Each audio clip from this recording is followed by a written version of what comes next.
Welcome to another podcast with the Pigeon Creek Shakespeare Company. Today, we present to you episode 1 of the Gospel of Friar Tuck. Today's tale of adventure begins in the spring of 1192 in England during the Third Crusade.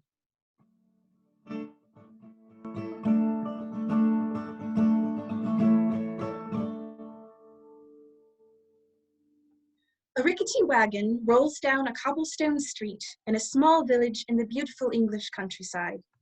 Birds chirp in the spring morning. Nothing can disturb the beauty and calm of this pastoral scene as... Oh, God have mercy! Why the rude, Father Tuck? Never heard a noise come like that come out of a man before. Be thankful you won't have to hear how horrifying that noise will be coming out my other end. I stand corrected. No more road drinking for you. This ale must be a bad year, Trudy. It's not settling with my disposition, and I pride myself on the vast experience of my disposition, if you will. Vast size, too, I'd wager. Father, forgiving my honesty. I never mind honesty. But I do mind you watch the road. We must be nearly to Nottingham, even with Judas, the slowest horse in all Christendom, pulling our wagon. Don't be cross with old Judas. We shall see Holy Trinity Church any minute. I know it's in a better district and all, but I'm sorry to see you take this commission in Nottingham, Father Tuck. My husband and I and the others will certainly miss you at Fountains Abbey. I'm sure the Bishop of Hereford won't be as mournful to see me go. The scoundrel was quite pleased when I requested the transfer. No doubt he was sick of me hounding him about his use of a quarter of our church funds on that ridiculous wardrobe of his and that stupid hat. We all know he had it in for you. You're an unusual priest, but you're still the best one I ever knew. Watt and I will never forget how you paid off our debt to that bailiff. That's a shepherd's job. Fight the wolves and love the sheep. And what do us sheep do with you gone? Make sure to leave a steaming turd in the wolf's hat. All of you will be in my prayers, Trudy. I'm sorry about the ale being rubbish. Just thought it'd be fun to share one last drink with my priest on the long ride to Nottinghamshire. Bought it cheap. Couldn't afford to buy better, could I? Figures it'd be a bad year for ale. Been a bad year for everything else. What with King Richard's crusade stalled in the Holy Land, killing more of our boys over there, and Prince John disposing Longchamp just to raise all our taxes, when he promised he wouldn't. And now you're leaving us. 1192 ain't been a good year. Trudy, remember that passage in Ecclesiastes we memorized together? To everything there is a season, and a time to every purpose under heaven, a time to be born, and a time to die, a time to sow, and a time to reap, a time to kill, and a time to heal, A time to weep, and a time to laugh, a time to mourn, and a time to dance. a time to hold, and a time to let go. What made you think of that passage, Father? Just what you said about it not being a good year. From a matter of perspective, what we call good and bad years each serve a purpose. Life is a balance of seasons. The bad seasons make you strong, which is good. The good seasons bring you joy, which is also good. The only truly bad season is a season that serves no purpose. There is a time for everything, so be thankful for 1192. These struggles are full of purpose to prepare you for 1193. Only if I live through 1192. Well, if you don't need to worry about 1193 anyway.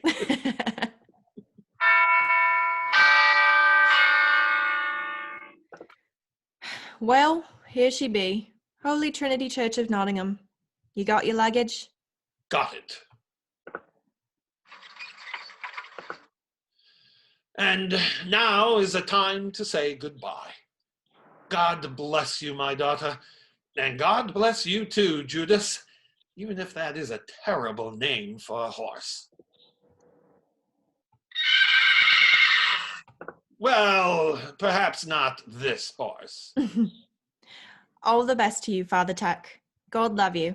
I hope you find a good purpose in Nottingham. So do I, Trudy. So do I.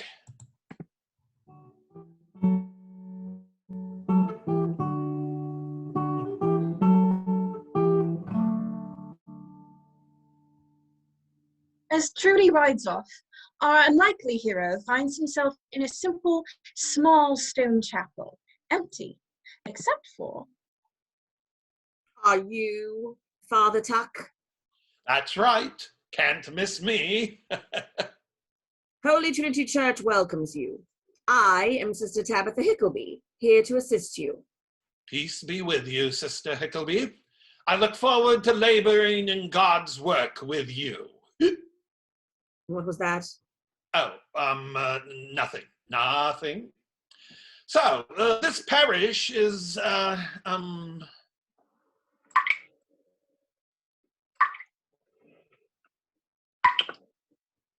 cozy.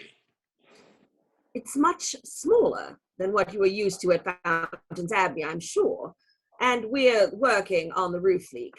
But what we lack in size, we make up for in vigorous holiness. How fun. As well as tireless service to the community.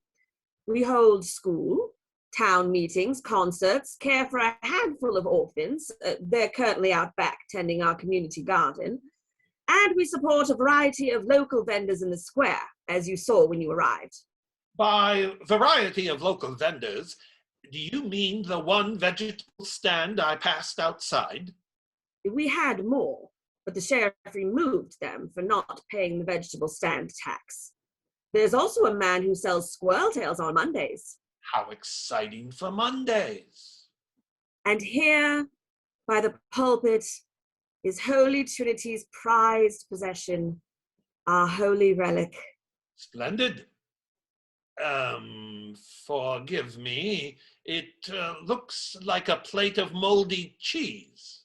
Why, it's the curdled breast milk of Our Lady, the Holy Mother. Mr. Hickleby, do you mean to tell me I'm looking at old milk that supposedly came out of the Virgin Mary's tit? The Holy Curdle is an attraction for many pilgrims. Heavenly. You, smells of a manger. I sense, Father, you do not put much credence in holy relics. Pardon my cynicism, sister, but I've traveled to Jerusalem and back, and along the way I saw 4 different noses of St. Paul. So either 3 of those noses were lies, or Paul was a very ugly man. Besides, I find all this fuss about relics distracts from our true mission. We worship Christ, not the nails that killed him. I fear the church has become a despot for money-grubbing, self-serving idiots who get in the way of Christ more than they do his work. Forgive me my blabbering tongue, Sister Hickleby. The sieve between my mind and my mouth has some holes in it. Seems that's not the only bad habit you have.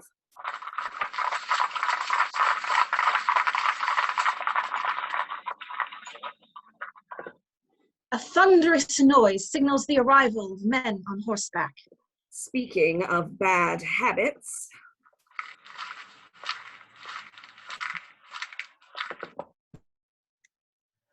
I announce His Excellency Baron William de Wendenall, High Sheriff of Nottinghamshire and Derbyshire, Lord of Chester, Pontefract, shut and... up, Sir Hurst. We know who he is.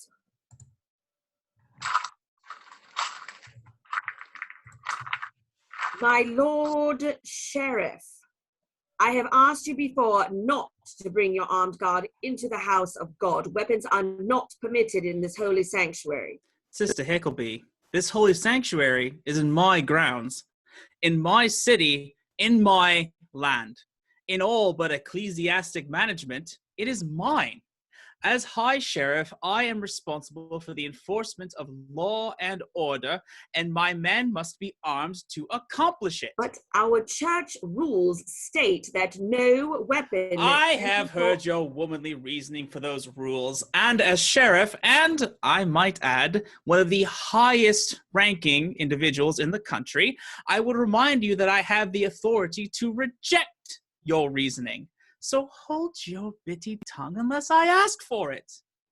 Now then, you are the new head of this parish? I am, my lord. I am called Tuck. Welcome to Nottingham. Thank you, my lord. I am honored to host one of the most powerful men in England on my first day.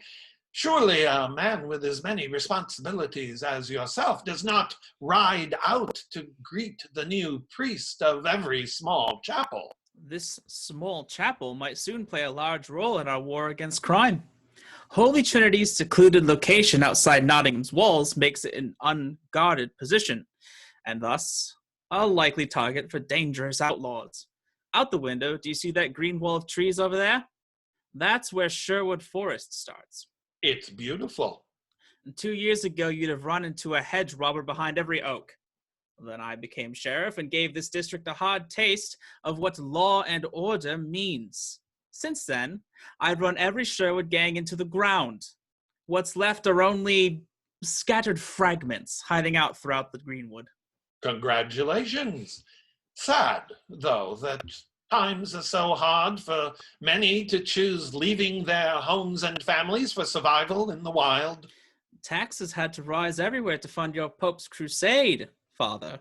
It's a sanctimonious hypocrite who blames those of us who enforce poverty when your church is the cause of it.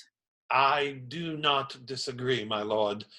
I, too, have been overseas and find the use of church treasury for bloodshed to be quite inappropriate. You were a crusader.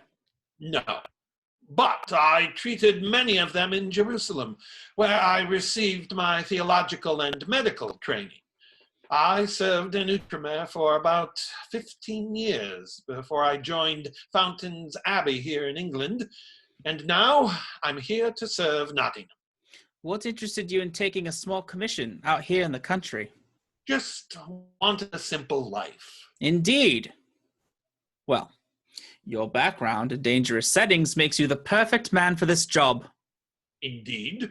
And who am I in danger from? In the last 2 months, we've seen the rise of a new Sherwood gang hell-bent on revolt. Their leader is a dangerous upstart from Loxley and one of the best archers in Nottinghamshire. We receive daily reports of highway robbery in Sherwood. Knights, nobles, even the Bishop of Hereford's train was robbed this morning. And based on the boldness of these attacks, I expect the numbers to have almost reached 40 by this point. Any murders? The king's deer are being murdered by the rebels for dinner. Does hunting an animal now qualify as murder? It's as terrible a crime to kill one of the king's deer as it is to kill one of his subjects. But no civilian deaths, yet. Though there surely will be. Anyone depraved enough to steal a livelihood wouldn't hesitate to steal a life.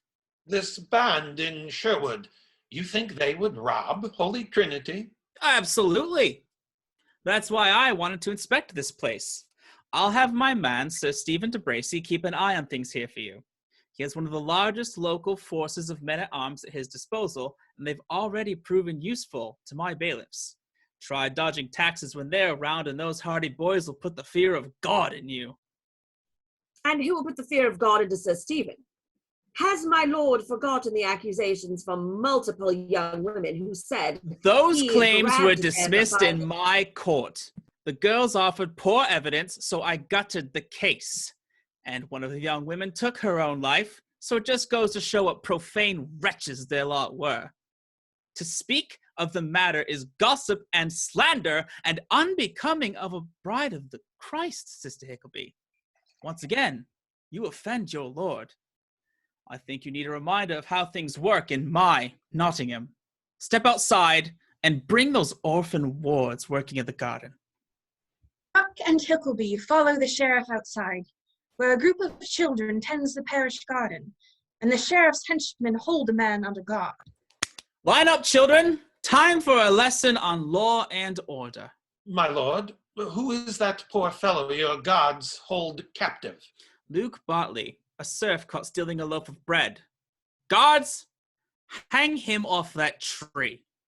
Surely you'll not execute the poor fellow simply for stealing one loaf. As both Baron and Sheriff, I am the highest judge in all legal matters of Nottinghamshire, and I decide the man is guilty and should die. Pay attention now, children. Guards, carry out my command or face punishment for disobedience of a direct order. The guards haul the struggling man over to a tree and prepare the rope. My lord, please do not do this here in front of the children. That small girl standing with the orphans, that's the man's daughter. Would you have the child watch her own father be strung up? You girl, step forward. Name? Winnie Bartley, my lord.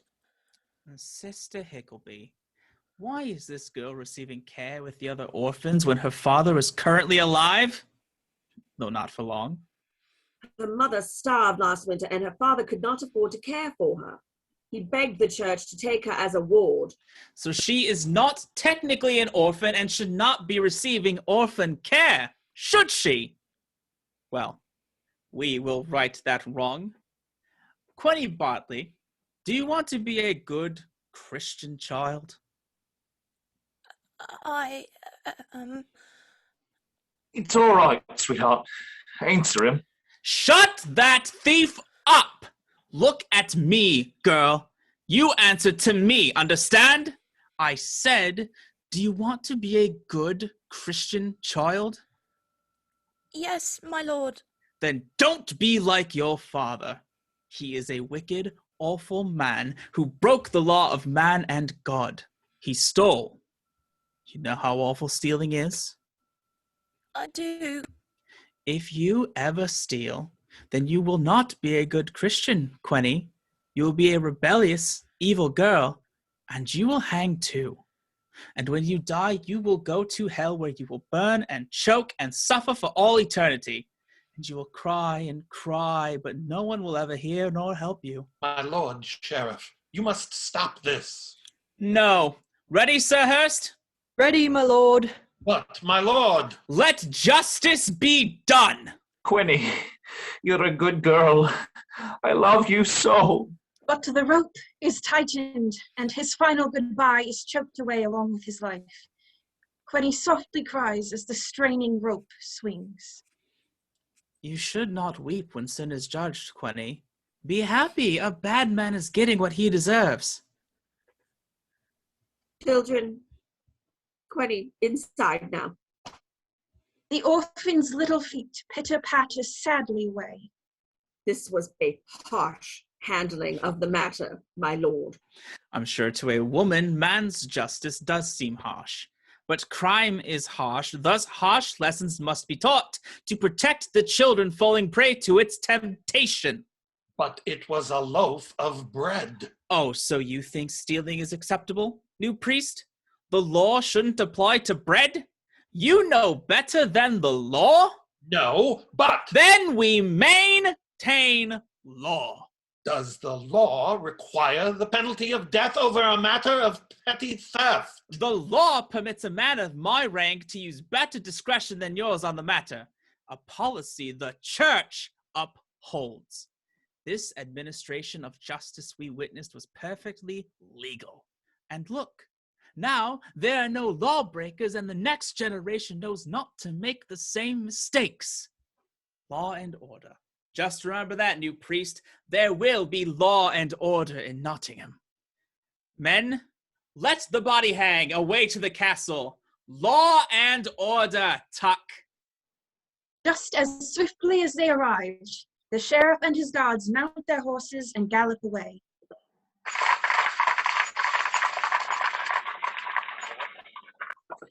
Well, the sheriff was right about one thing. Anyone depraved enough to steal a livelihood wouldn't hesitate to steal a life. Now I go pray for Luke Bartley's soul. Phew. God have mercy. I need a drink.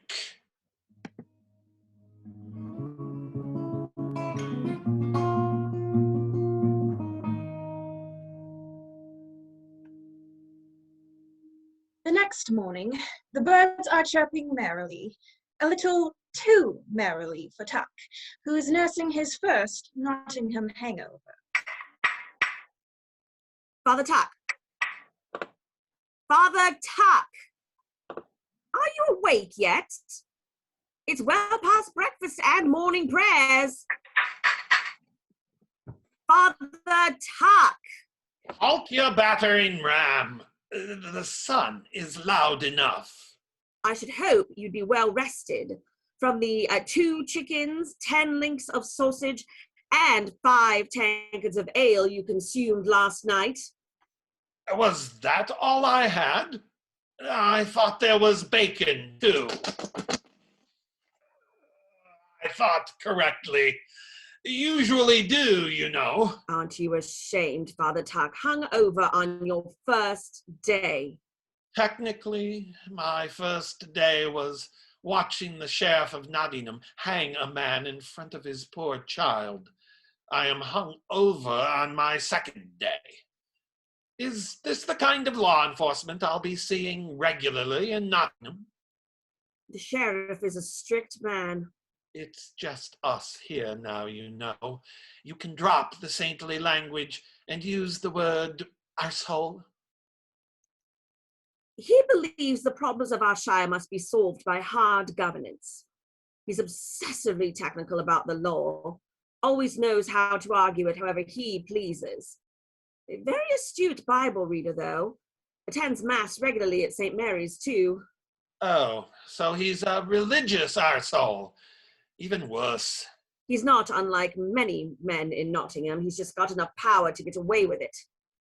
I've watched all kinds. Rich, poor, young, old, throw their character away for a vice they indulged rather than fight. Sometimes it was drinking, like you. Sometimes it was self-righteousness, like the sheriff, but it's all just the same sin. Men who take no responsibility for the shipwrecking of their souls while the women and children under their hand drown for it. Do you know what happened to our last priest, Father Martin, don't you? He was caught interfering with his tutee. The boy's father was a noble, the only reason the accusation was taken seriously. And what happened? The Bishop of Hereford simply transferred Martin to a different chapel and sent us you. Between men like the outlaws frightening half the shire and the sheriff frightening the other half, vices rule, unless we stay disciplined against them. Nottingham needs a priest of true character to look up to, not a self-pitying, rump-fed drunkard. Now, dunk your head in some water. You have confessional duties to attend to. Your first one is waiting in the chapel. He's a nice young minstrel everyone likes, and he helps with our miracle plays when he's in town. He's called Alan Adale. Good morning, Father Tuck. I've been so excited to meet you. Sorry, did you just fall into the stream out back? Your head is soaked.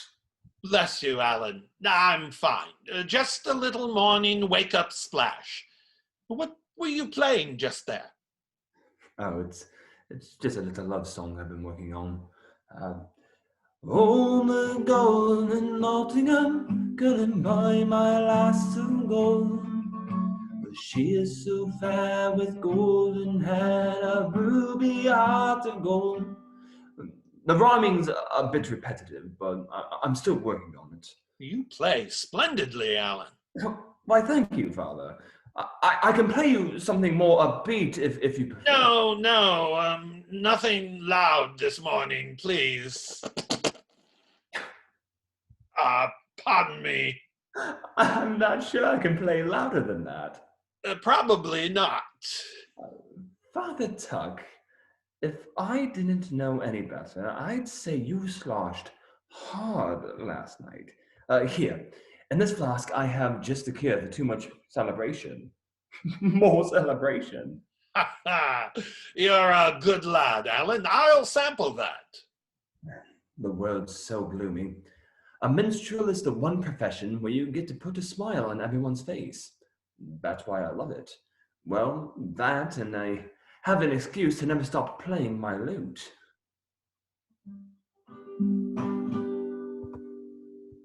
Have you been playing long? Since I was a boy. I've played in London, York, even France, but Nottingham is my favorite place to play. Indeed. And pray tell, what is the lass's name? Perceptive you are, Father. Her name is Ellen Lindsay, daughter of Sir Andrew Lindsay. I could write 100 songs about her and still have more to sing. And what do you like about Ellen? What do I like about Helen?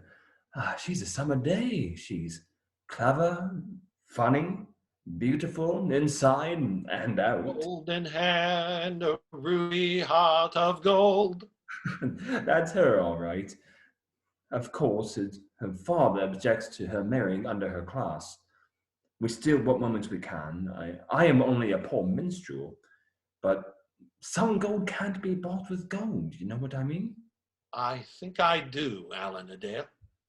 Well, you've come for confession, and I don't think love needs to be forgiven. So, let me hear your confession, my son. Right. Well, I've been struggling with hate in my heart. You?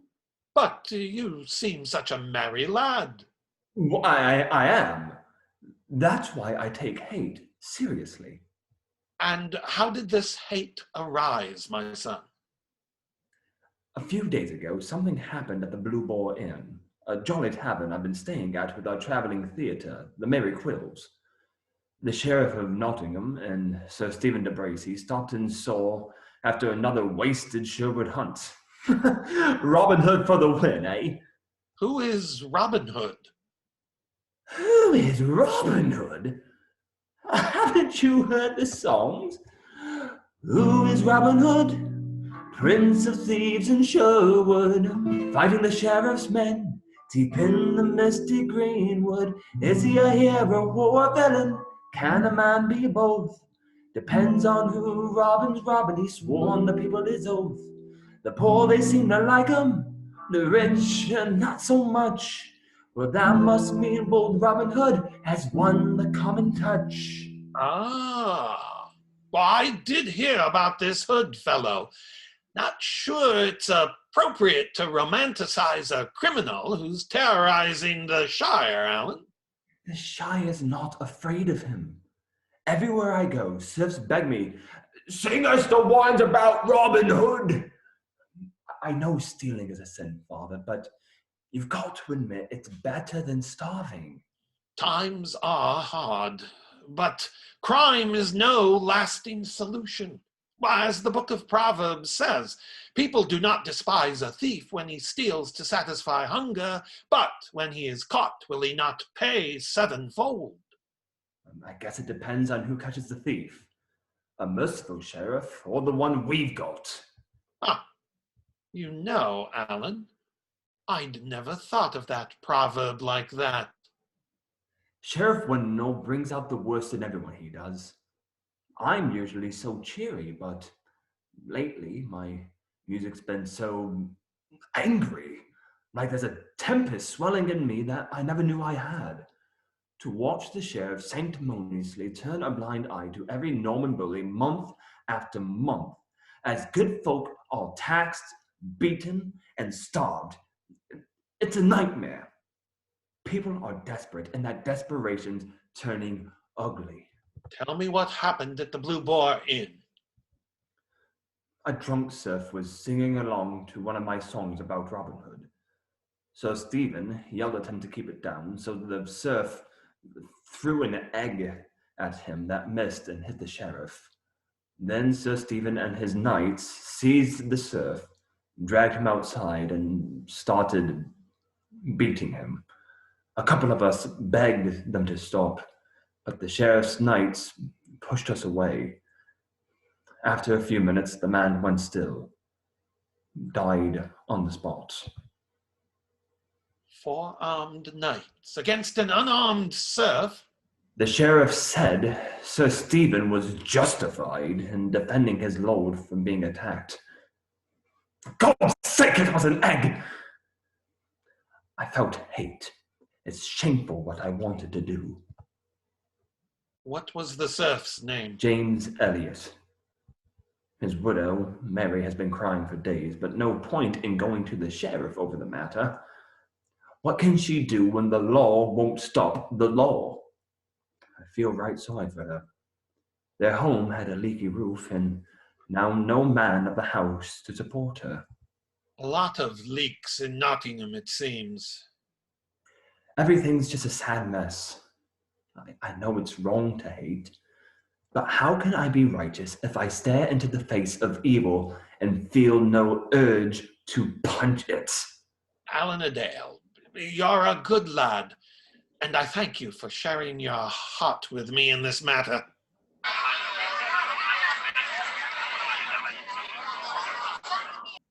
And I suggest you... Wait. Good heavens. It looks like there's a line out the door for confession. Not surprised. I suspect all of them have been feeling low lately. Every face in that line has had some ugly run-in with the sheriff. You'd better go, Alan. I have a long line of sheep to care for.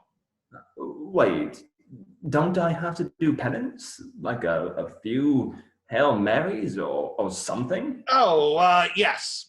Your penance is you have to come to my sermon next Mass. Now go. You know, you're a terrible priest. My one redeeming quality. Come to my sermon.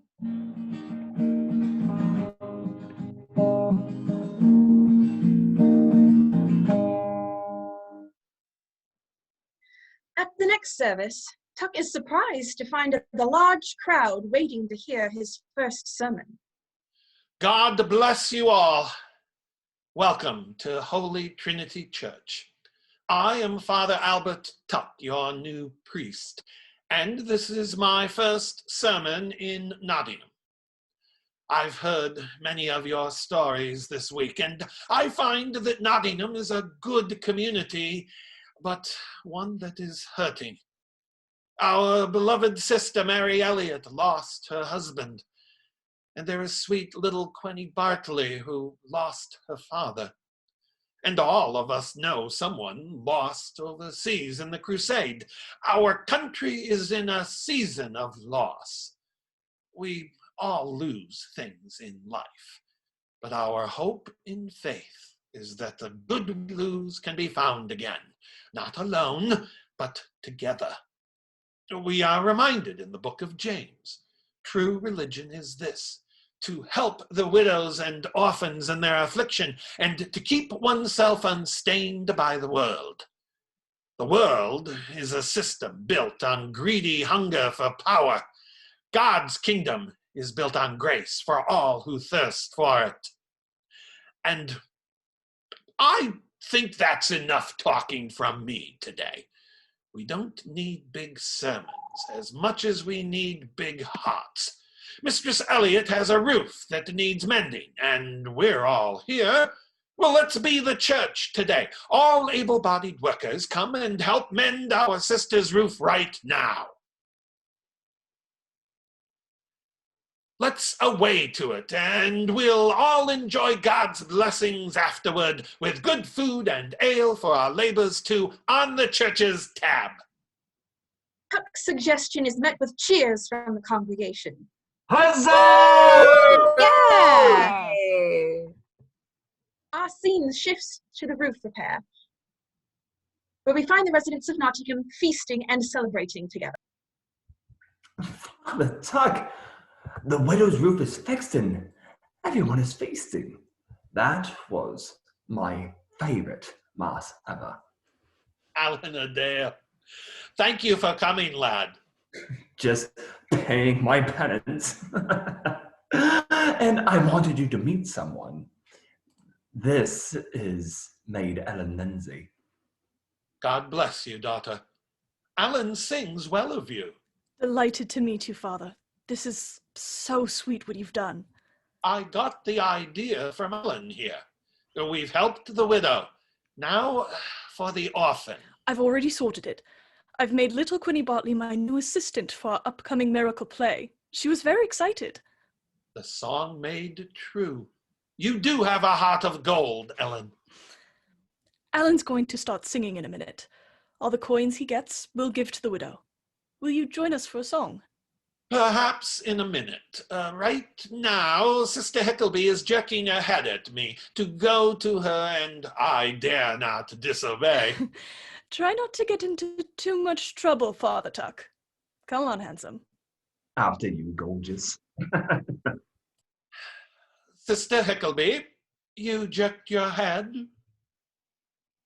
Father Tuck, might I present to you one of our most generous patrons, Lady Marian Fitzwalter, a favorite of the Queen's court. Father Tuck, what a beautiful deed you've done this day. Nottingham will be a better place for your presence. I can already tell you and I are kindred spirits in faith. Please, let me know if there's any way my estates can be of assistance to you. Thank you, my lady. You are as generous as you are lovely. And this is my lady-in-waiting, Bess Duffy. Great to meet you, Father. Happy I am to see a priest carry his goat with pride. Grand to see a man as manly as I am. I'm from Scotland, by the way. I can hear that you are.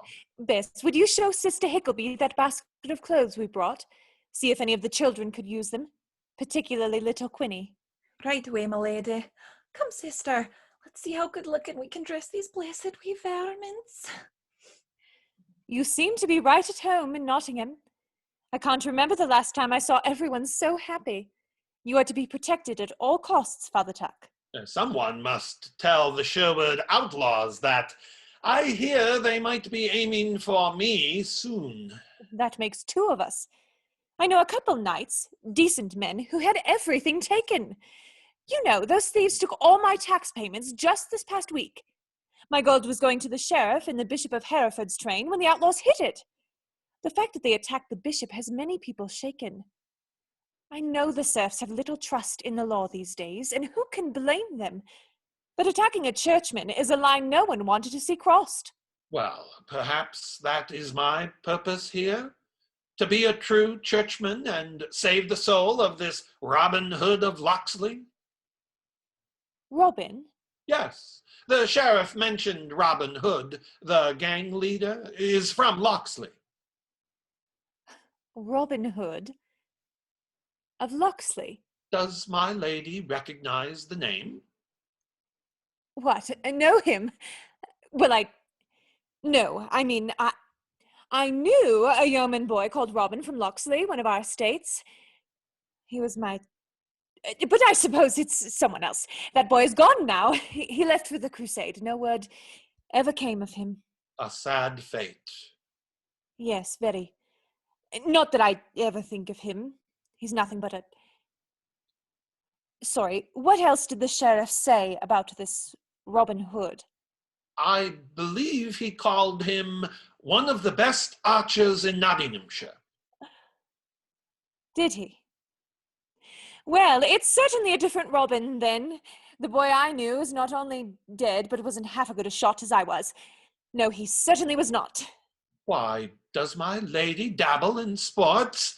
I'm finding him more and more likable by the moment. My elder brother George was an excellent athlete. As a girl, I wanted so badly to be a knight like him, but I was expected to be a lady and was not allowed to train with the boys. A common but unfair logic, in my opinion. George agreed. He took pity on me, sweet lad. Before bedtime, he would show me how to ride and a couple tricks with the sword. He was killed fighting for Richard against Henry the young king. The day we got word of his death, I picked up a sword and struck it against the practice block for hours in the rain until I shattered it. I think the sight of me drenched and gripping a broken sword softened my father. After that, he arranged for me to spend summers in Locksley, where he allowed me to have lessons in the chivalric arms, I think to release the grief. And you took to chivalry? Oh, I loved it. I cherish my memories of Locksley out in the fresh country, away from the stiff and suffocating rules of Fitzwalter Hall. It always felt like the one place I was free to be myself. I met that boy there. I understand. Do you still train? A grown lady fight with the sword? No. It would be unbecoming. I don't even own a sword. I have my bodyguard, Sir Wesley, for that. But I must head off now. Bess, time to go. Thank you so much again, Father Tuck. I hope your presence here will be a happy one. God bless you, Lady Marian. Why do you want to leave so soon, my lady? Bess, he's back. Get my sword.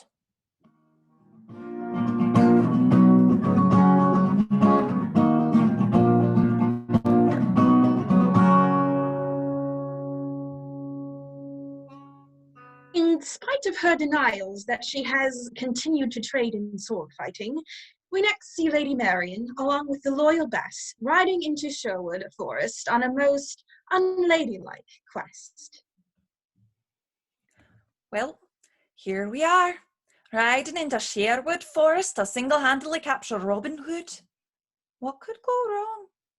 Oh, don't act like a rain cloud. Don't act like a rain cloud, says the lady, acting like a man, dressed in her brother's mail and helmet, which I might add is a wee bit big on you. What woman with your looks would want to pass for the hairiest Jane Daresby on my Scottish wit? It serves its purpose to disguise me. Besides, wearing it makes me feel close to George. He always said I was a knight at heart. And what is the true purpose of your nightly quest, Sir Marian? Wouldn't you rather hash out this lover's quarrel with Robin man to man, since you're dressed as one now? This is not a lover's quarrel, Bess. He's an outlaw who stole my money. I will fight him and take it back. Right. This is only about the money? Yes. Because it's not about anything else. Correct. It's not about you and him at all. I said it wasn't.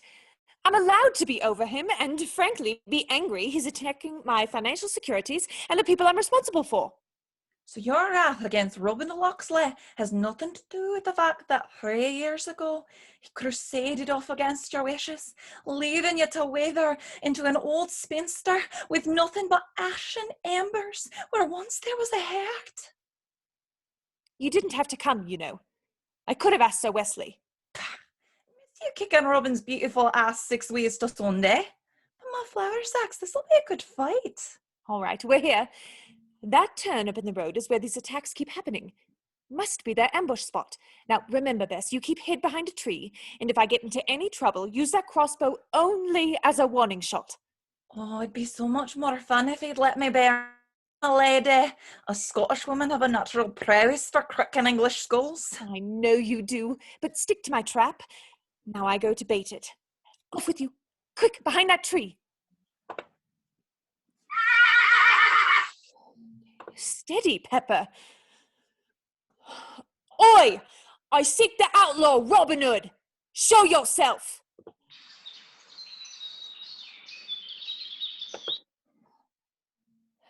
Come on. Show yourself, you lousy! The air is split by the sound of a whistling arrow that lands with a thud in Marian's saddle.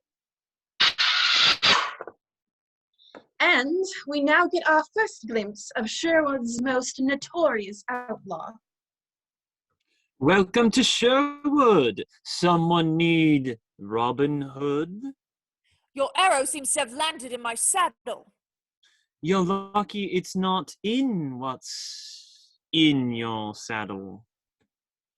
I seek justice for the robbing of the Bishop of Hereford. Your work, outlaw?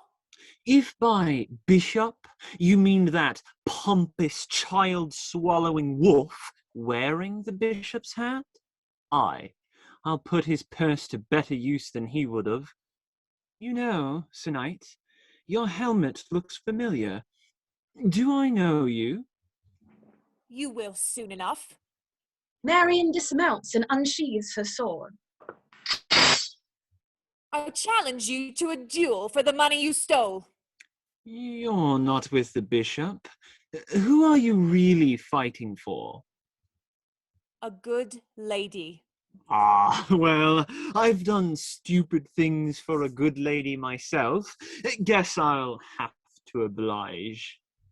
I should warn you, outlaw, I might look small, but I am well trained in the art of the sword. I'm well trained in the art of shoot you with my bow before you get close enough to use the art of the sword, but I'll oblige your good lady. Robin unsheathes his sword. You win, I give you the money. I win, you give me your armor and walk home naked. I assure you, I will not be getting naked for you. And the two begin a lively duel.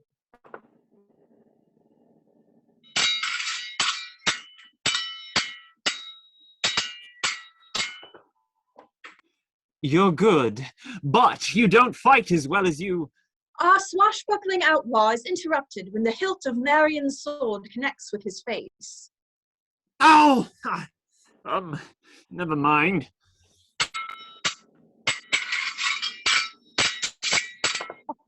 Oh, you like the taste of my hilt? Then enjoy my boot!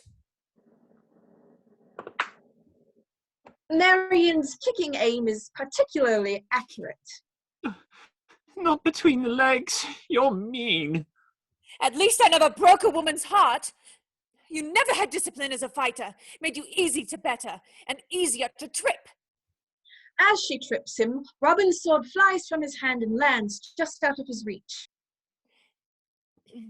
Now you're on your back and your sword is lying out of reach while my sword is flirting with your neck.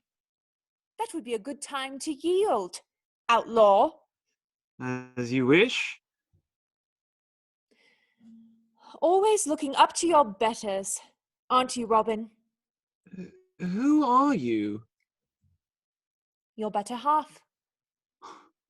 You haven't changed, Marian. You have, Robin. Or should I call you Hood now? What's in a name, eh? Always have to make everything a joke. You're the one dressed up as a man. And I just beat a man. Thoroughly enjoyed it. It's been so long since we last sparred. 3 years since you left me and ran off to win your spurs in the Holy Land. Yes, well, I missed you. Missed me, did you? Ow! What? Hey! Ow, Marian! Stop hitting me! You are a lady! And you are an immature, selfish, numpty jobby Robin of Locksley! Oh, will you stop? Oi, that's enough, you two! Bess sends a warning crossbow bolt through the air and into a tree. Marian, get down! Someone's firing a crossbow! That's Bess's warning signal, you idiot! Get off me! Bess? Bess! Robin of Locksley, you gorgeous laddie! Bess, I've been waiting 3 years to give you this hug. Come here. Oh no! I see those archer arms I put on some Ultramare. You're almost as strong as I am now. But never as good looking. Oh, such a gay. Always that charmer, Robin, you was. Did you know I always knew you were an honorary Scotsman? My. Perhaps you two should have been sweethearts. Oh, you can't begrudge a man for flirting with a temptress like Bess. Wait, Bess, why are you here? Where's Sir Wesley? My lady wanted the strip to be productive, thus men were not allowed. Besides, I'm enough to help her capture the likes of you. Well fought, my lady. Capture me, Marian. And why are you capturing me? I don't know. Why are you robbing decent people? I'm not. I'm robbing the rich. I'm the rich, moron. Bishop's train your band raided was carrying Fitzwalter tax coin. Money I had to double compensate the sheriff for, and taxing my own peasants twice would have surely ruined them, meaning I made up the difference myself. You cost me an entire quarter of my earnings. Marian, I'm sorry. I didn't realize I stole your money. Anything else you need to apologize for? What? Oh, here we go. You could apologize for abandoning your home so you could run off to save Christendom after I begged you not to leave.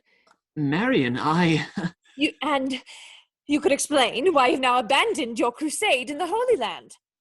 Trust me, there was nothing holy about what we were doing in that land. So you desert, come back with your tail between your legs, and instantly take to the woods to turn petty criminal? No home, no family, no future, your life gone like that? The world's unfair, so just run away again? You ran from Locksley, you ran from the crusade, and now you're running from life, Robin. Why are you smiling? I can't help it. Just seeing you, hearing your voice again, and you're beautiful when you're angry. Good lad. That door is closed, bolted, and protected by armed guards against the likes of you. How many guards we talking? I've spent the last 3 years not knowing whether you were dead or alive, Robin. When you came home, why didn't you find me? I wanted to, but the poor were suffering, so I started robbing the rich to help them. Does every single priest, knight, and noble you've been robbing deserve to have all their financial security stolen? They've all enabled the cruelty of the sheriff. So I deserved it too? Well, no, but you're different. But you've been attacking everyone of my position. Why should I be spared from your moral retribution? It's not money I'm against. It's injustice. So robbing me is justice. That's not what I said. But that's what you did! And that's what you've done to other decent people whose estates might now face financial ruin because of you. And what happens to their peasants then? You're angry at the system?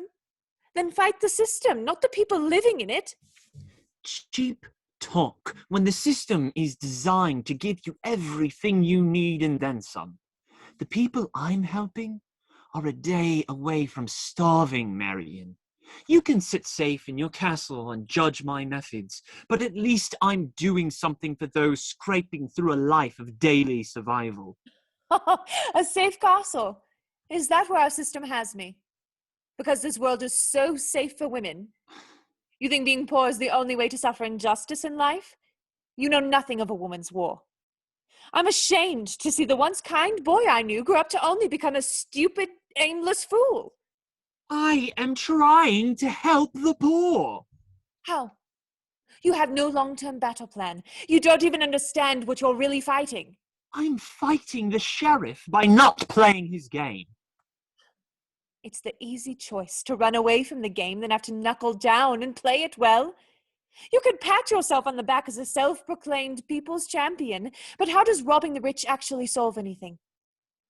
The suffering of the poor continues because it's not the kind of battle you can win with just a twang of your bowstring.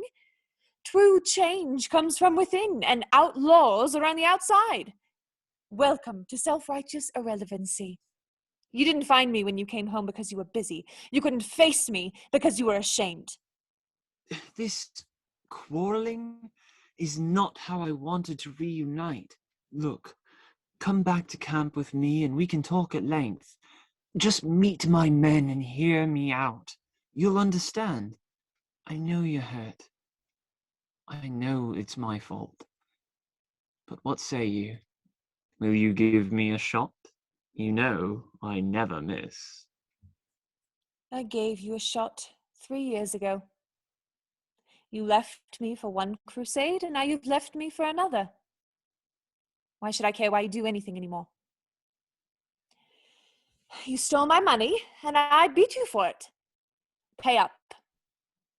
Here. Take my purse. I will get the rest of your money back to you. You don't have it.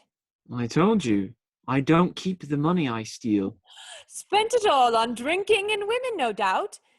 That's what crusaders do, I hear. Maybe it's good I'm not a crusader anymore then. You're not any good at this either. Living in the woods, robbing the rich without becoming rich, then being forced to give back the money you stole to a woman who beat you. You're a terrible outlaw, Robin Hood. My one redeeming quality. See you around, terrible outlaw. Marian mounts her horse and rides off, leaving Robin staring after her. She let you off easy. She was swearing at me in Scottish. Nutty jobby. I might have taught her a few words to help her release the deep anger she feels for you. She'll come around. Oi, send me a big outlaw sometime. God knows I could use a tumble in the hay. I know just the one. Look after her, Bess. Bess rides off, leaving Robin alone, except for... Little John, you can come out now. A thundering in the brush signals the arrival of the largest of the legendary merry men who belong to Robin's gang of outlaws. Do you feel awkward that I was watching and listening the entire time? Aye.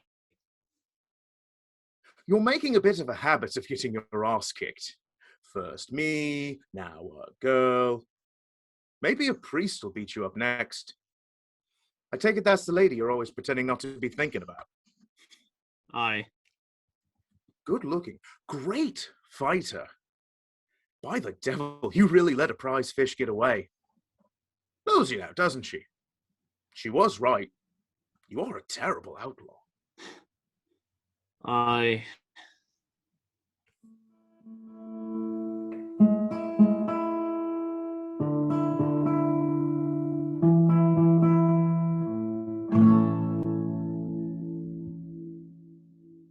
We leave Robin in the forest, contemplating his life choices, to join a rowdy night at the Blue Boar Inn. Oi! It's a night to remember at the Blue Boar! Yeah. Now settle the kettle, you lovely guzzlers. Alan is making a toast. A toast to all you lovable rogues who have been doing my songs tonight. Yeah. A toast to our host, the Blue Boar Inn, best tavern in Nottinghamshire. A toast to the man who brings us all a bit of hope these days, and our new drinking champion, Friar Tuck. Down in one. Down in one. one. And, of course, a toast to the most beautiful lass in Nottingham, Ellen Lindsay. This one's for you, love. Oh. Hang on. Every city knows something witty, a song that's theirs to sing. If you're in a jam in Nottingham, sorry, but the sheriff don't give a damn. Don't give a what? Oh, my Lord Sheriff, Sir Andrew Lindsay. Father. Daughter, I knew I'd find you wherever that Alan Adale was playing. This dalliance has gone on long enough. I know you've been sneaking out to hear him play and steal kisses. I've looked the other way out of sympathy for your youth. But the time has come to grow up, Ellen. A suitor has made an offer for your hand. What?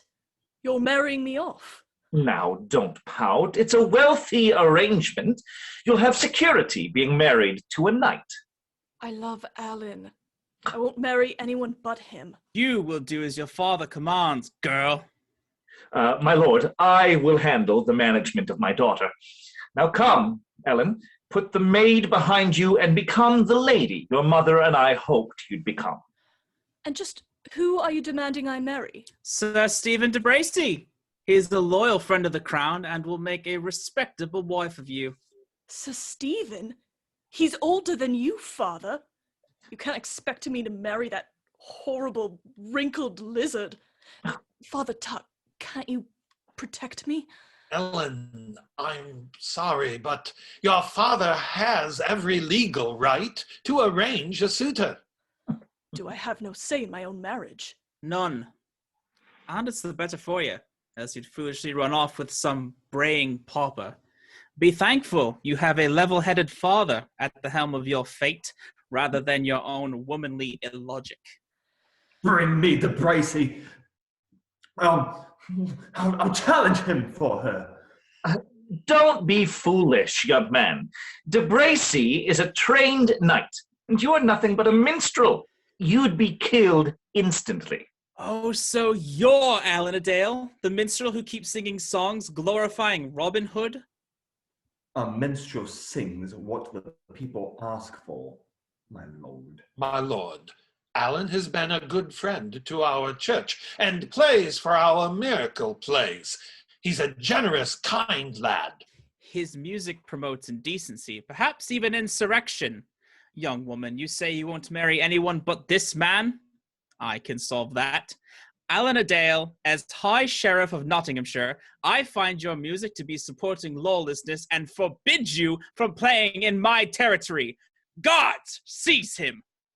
The inn breaks into tumult as the guards try to shove their way to Alan. Alan, run. I won't leave you. I love you, so listen to me. Alan, please run. Our lovable minstrel flees, knocking the back door open and plowing over some extremely disgruntled chickens. There he goes out the back. Looks like he's making for Sherwood Forest. Shall we chase him? No need. No one here to tempt the girl now. Maid Ellen, you will come with us. This tavern is closed for the night. Ellen, listen. Don't be afraid. It will be all right.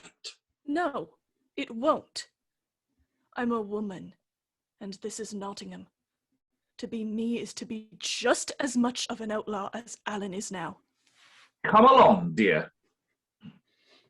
Things look bad for our star-crossed young lovers. Now, the sheriff turns his attention to Tuck.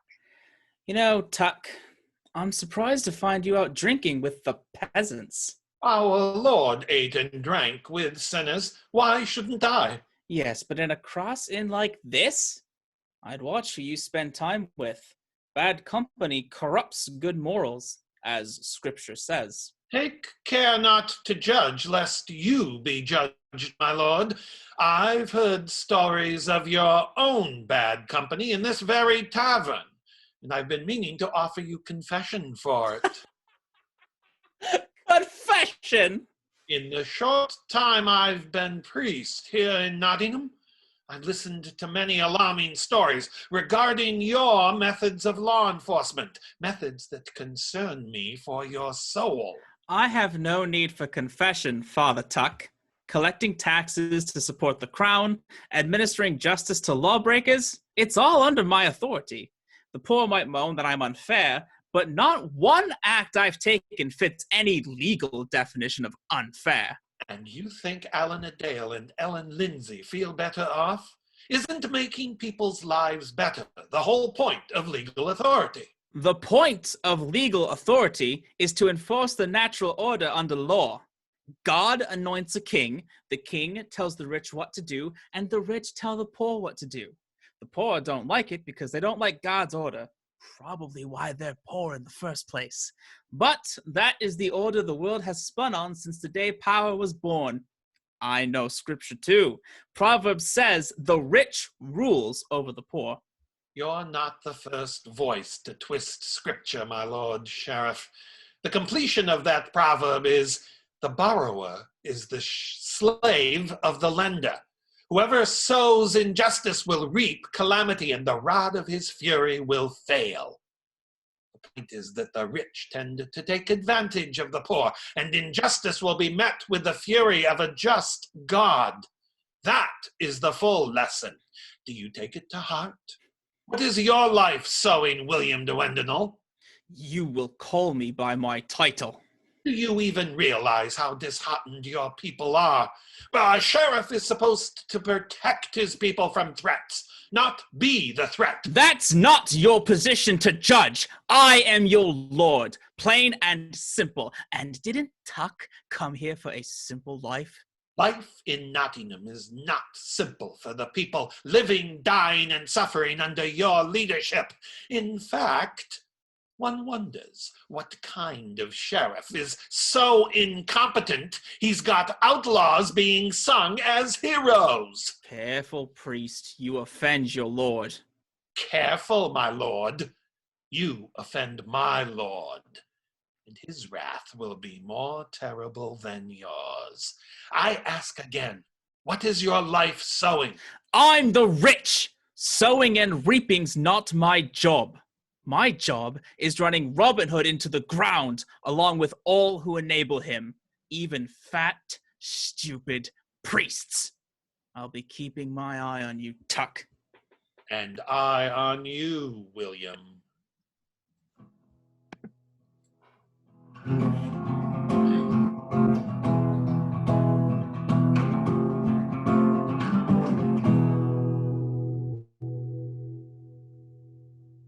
The next day finds Tuck and Hickleby strolling along the edge of a stream that runs behind Holy Trinity Church, considering the events of the previous night. So, young Alan Dale is now run out of town, and sweet Ellen Lindsay is to marry that cretin Sir Stephen. How horrible. And the sheriff has taken Sir Stephen's protection away from us. Haven't you noticed his goons aren't brooding around this morning? But why? He's mad about capturing Robin Hood, and we're sure to be a target. I think now he's more interested in making sure we are a target. He'll want an example made of us by letting the outlaws rob us, thus turning the people against them. After all, if the people's favorite priest gets killed by the outlaws, all the better for the sheriff to get people to stop singing about this Robin Hood. That's outrageous. You're hardly the people's favorite priest. Why, Hickleby, how sweet of you to care that I'm not murdered. But never fear, I won't let any harm come to you. I'm strapping. Strapping? Yes, under my robes. What exactly is under your robes? Strapping! No, I have a sword strapped to my belt, hidden under my robes. Where did you get a sword? Same place I got my drinking habit. Well, sit by the stream for a bit and think on what we're going to do. I must go pray for poor Ellen's fate. Yes, poor Ellen. Poor girl's not the only one getting stuck with a miserable old bat. I heard that. Oh, good for you. Say a prayer for me while you're at it. Pray for yourself. I'll pray myself out of Nottingham. Oh, Lord. God, forgive me my failing of these people. All I've ever wanted in life was to work your love in the world, but I'm as useless here as I am anywhere. Yeah, damn sheriff. I fix one leak only to have another sprout up. I'm no more helpful than this outlaw fellow. Is he a hero or a villain? Can a man be both? From the nearby bushes, a mysterious voice answers Tuck with the next phrase of the song. Depends on who Robin's robbing. He's sworn the people his oath. What? Who spies on me? Come out of those bushes! Looking for trouble? Nay, nay, nay, father. Your voice was too sweet to be left singing alone. We all need a little harmony, after all. Who are you? And why are you armed with bow and sword? Just a humble ranger, seeking prayer at the chapel yonder. I am Father Tuck, head of that chapel yonder. Forgive my alarm, but we've had reports of outlaws roaming about. Better watch out for them. I hear their leader is a naughty fellow. The chapel's just across the stream there, my son. No bridge. You'll just have to ford it. You know, I've had a run of bad luck when it comes to crossing streams. Recently had a run-in with a big fellow on a log bridge. Didn't go well for me. I've had a fear of getting wet ever since. I'm not Moses. I can't part the waters. Fair enough. Suppose the only way I could cross this stream dryly is if someone carried me. Would you do the honors? Beg your pardon? Carry me across. You want to ride me across the water like a horse? My sword certainly wants that, yes. Oh, look. You're pointing a sharp metal stick at me. How unwise. I'm renowned for unwise life choices. This might be your last one. You'd seriously threaten a priest just to have me carry you across a stream that barely comes up to the knee? Really love these boots. Would hate to get them wet. Now, bend. Since you press me with such sharp persuasion, ow! Don't poke me with that.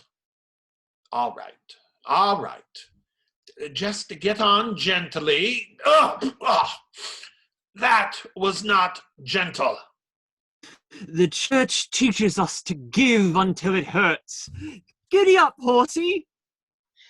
Tuck, struggling and splashing through the water with an outlaw on his back, makes a curious spectacle. You're one of the Sherwood outlaws, aren't you? If it's money you want, I've sworn a vow of poverty. I'm not here for your purse. Just wanted to get to know you, one Christian man to another. Isn't this lovely?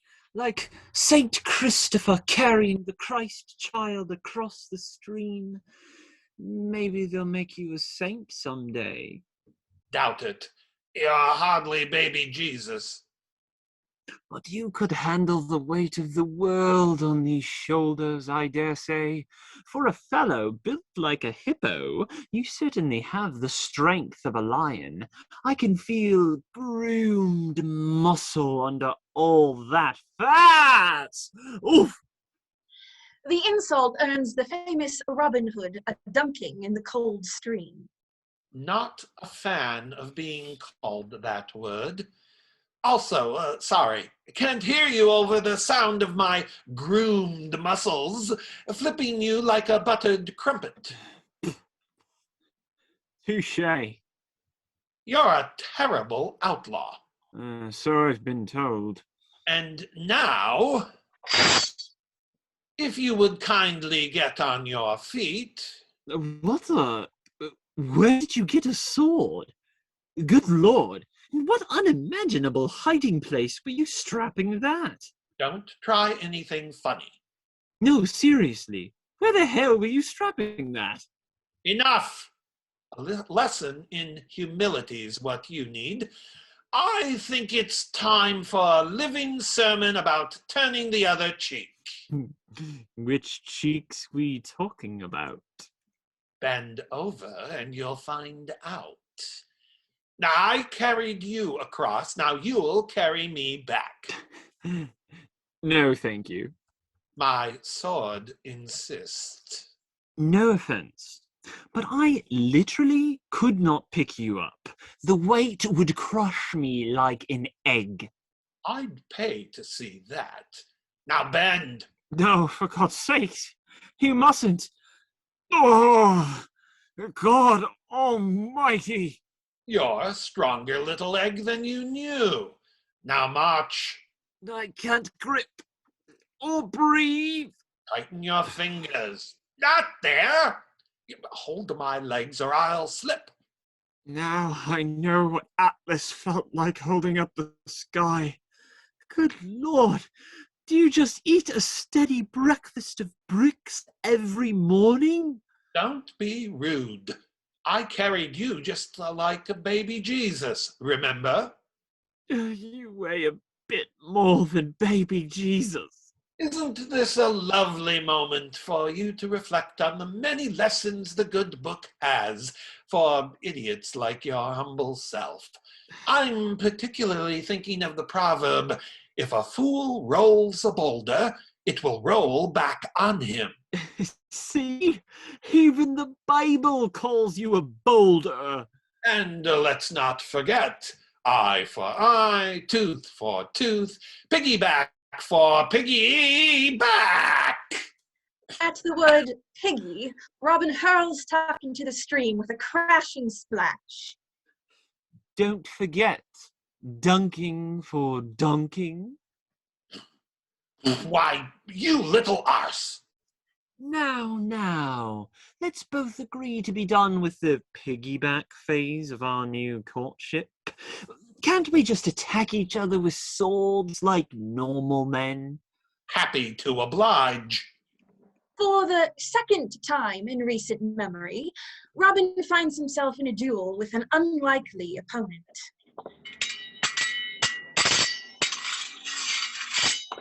Who are you? Whose song were you singing? You got Alan Adale. If you've hurt him... What is his life worth to you? You didn't defend him from the sheriff. Not every injustice can be battled by the sword. What's your ideal weapon of choice? God's word. Oh, just the Bible for armaments then. You don't count the sword you're swinging at me? Reading is a protection against all sorts of trouble. Oh, really? Well, here I am. What do you read in me? Aside from the obvious dashing good looks. You really want to know? Your best shot. Read me. I'm a good book. First impression, you're English. Bullseye. Well done. That's a Locksley bootmaker's marker on your boot. You're from Locksley. Another bullseye. What else? I see an orphan, taken in possibly by a forest ranger. Your style of quiver is typically worn by gamekeepers, explaining why you know how to survive the Sherwood. I see someone who empathizes with the poor, yet rubbed shoulders with the rich, and has a mean streak of independent-mindedness, hinting he grew up belonging to neither world, but to the yeoman class. And because he's so extraordinarily good with the bow, I'm guessing he spent a lot of free time alone as a child practicing it, meaning he only had one adopted parent, not giving him the attention he craved, while the other couldn't give it to him because she was dead. Bullseye? You're on the target. Their duel turns into a grapple, and Tuck manages to get a hold of Robin's nose. Good grapple. But even most knights wouldn't know a move like that. You've had Templar training. Let go of my nose! The only place you could have met Templars these days was in the Holy Land. You're a crusader, yet the king is still there, and you're here. And I think I know why. You're no killer. How read you that? Your sword. This whole fight, haven't been trying to murder me, just disarm me. Mercy is a swordsman's weakness. Mercy isn't weakness. It's a mark of honor, especially among thieves.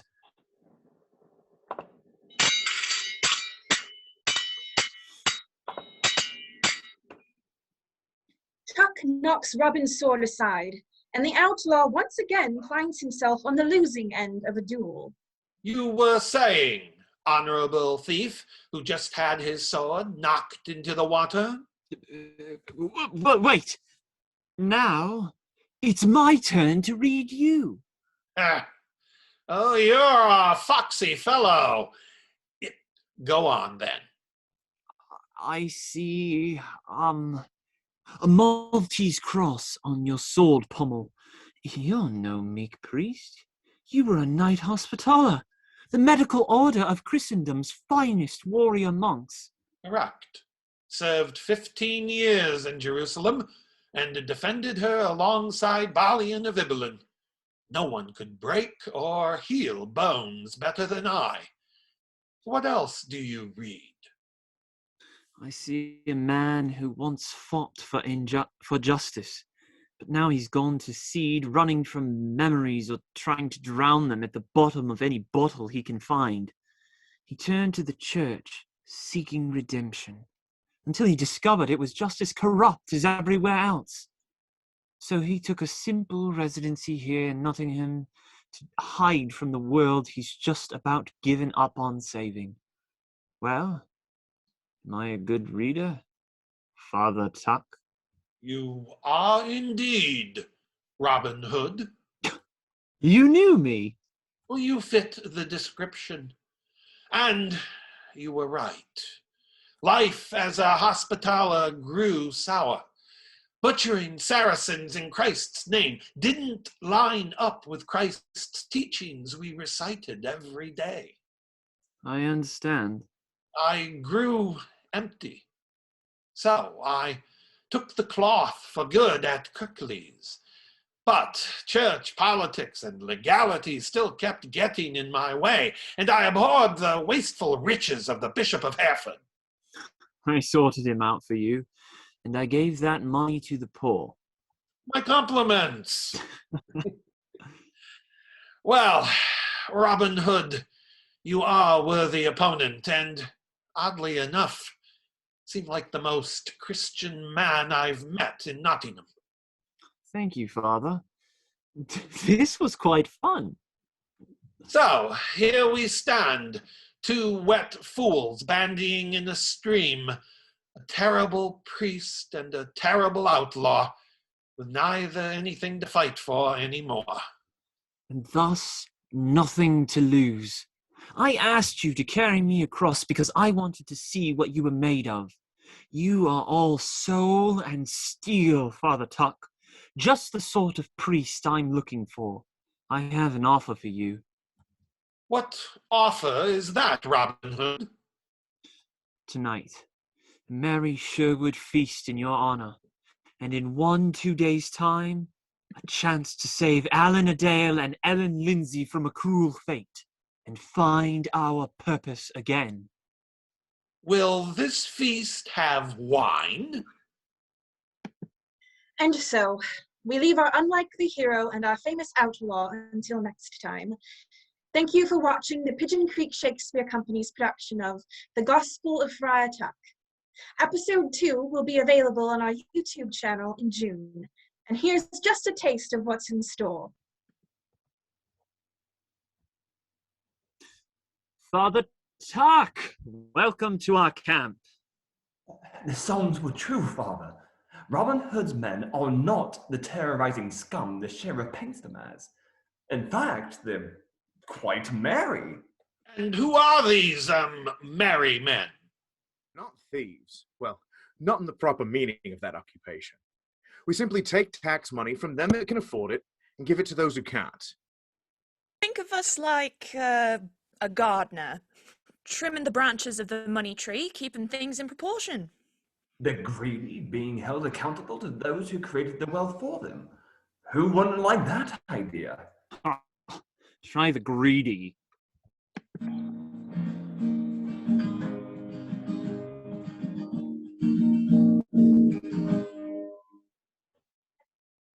Sister Hickleby, you reported Robin Hood here at Holy Trinity Church? One of our orphans saw the outlaw just this morning. Robin Hood attacked Father Tuck out by the stream behind the chapel. The child ran and told me she'd seen the two of them dueling. By the time I got there, they were both gone. It's clear as day what happened, my lord. Robin Hood has taken Father Tuck hostage.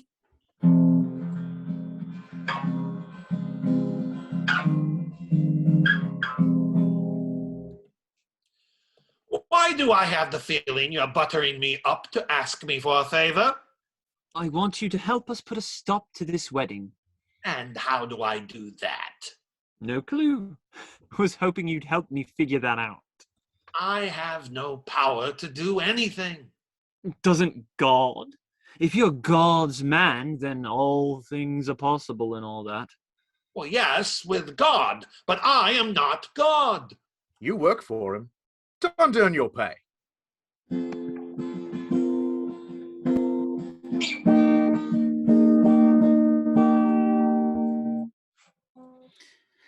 I hung your father for breaking the law, Quinny Bartley, and I'll hang you too if you don't tell me what you know about Robin Hood.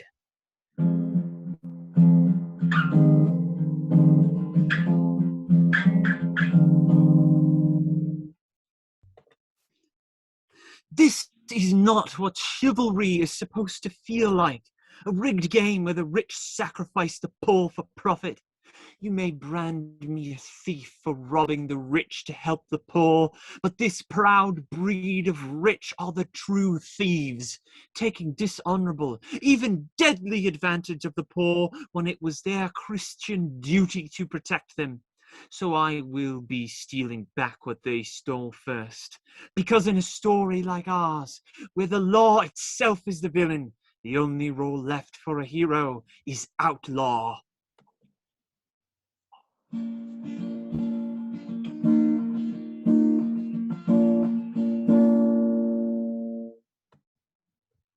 Finally, I get to see Robin Hood shoot.